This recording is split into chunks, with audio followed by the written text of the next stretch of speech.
Hello everyone, welcome to Online Help Guide. Today in this video, I'm going to show you how to add text in CapCut.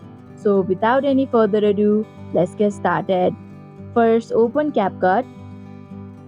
Now click on New Project. Then tap on Add button. Here in the menu bar, you can see the text option. Click on it. Then tap on Add Text option.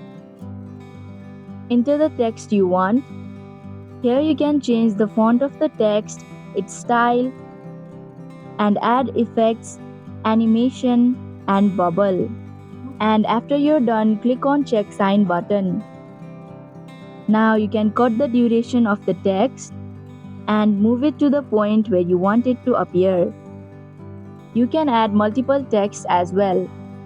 Now in order to save the video, click on the upward arrow button in the top right corner. And that is how you can add text in CapCut.